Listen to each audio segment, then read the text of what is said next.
I'm Morgan Ingram, 32 years old, nurse, single mother, learned the true cost of silence at her younger sister Vivien's wedding when, in a ballroom packed with 200 guests, under crystal chandeliers and polite applause, Vivien lifted the microphone, smiled sweetly, and announced, "My sister is a single mother, unwanted by anyone," while their mother laughed and added, "She's a used product." And Morgan's 5-year-old son, Ethan, gripping her hand, watched strangers laugh at his mother without understanding why, unaware that this humiliation had been rehearsed weeks in advance, the final act of a lifetime of favoritism that began in their Greenwich childhood, where Vivien was the golden daughter and Morgan the invisible one, the workhorse who wore clearance dresses while Vivien wore couture, who slept in a forgotten back bedroom while Vivien had balconies and fairy lights, who learned early that being responsible meant being overlooked.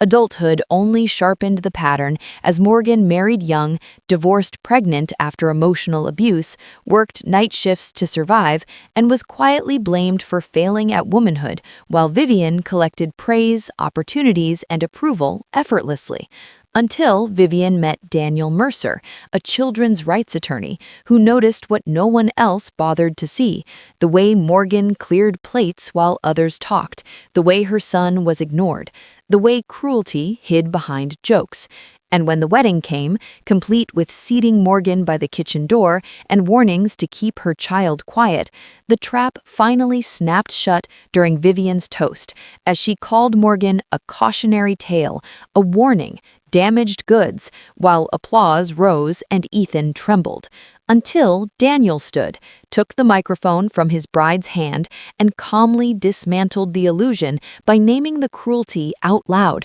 refusing to marry into a family that would publicly traumatize a child, revealing the moment had been live-streamed, then walking away from his own wedding, leaving behind gasps, rage, and a family desperate to blame Morgan for consequences they had earned.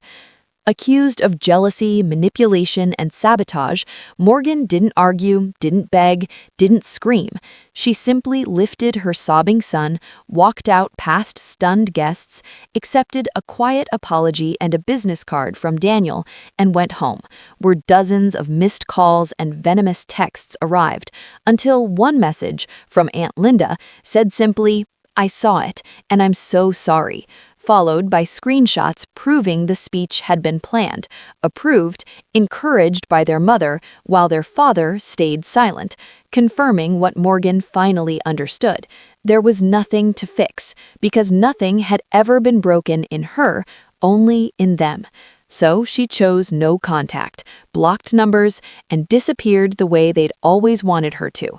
until her parents showed up, demanding apologies and financial explanations, only to hear Morgan calmly say she would not raise her son in an environment where abuse was normalized, setting a boundary that held even as guilt, tears, and threats followed. And when the video spread through family circles and public opinion turned, Morgan stayed quiet, while Vivien lost her fiancé, her reputation, and control of the narrative. Daniel's mother called the behavior shameful, and excuses collapsed under recorded truth. Months passed, and life quietly rebuilt itself. Morgan earned a promotion, Ethan thrived in kindergarten, therapy reframed her childhood as scapegoating, not failure, friendships deepened, dating resumed cautiously, and peace settled in the spaces cruelty once occupied. Contact attempts continued but went unanswered, until her father offered a simple, "I'm sorry,"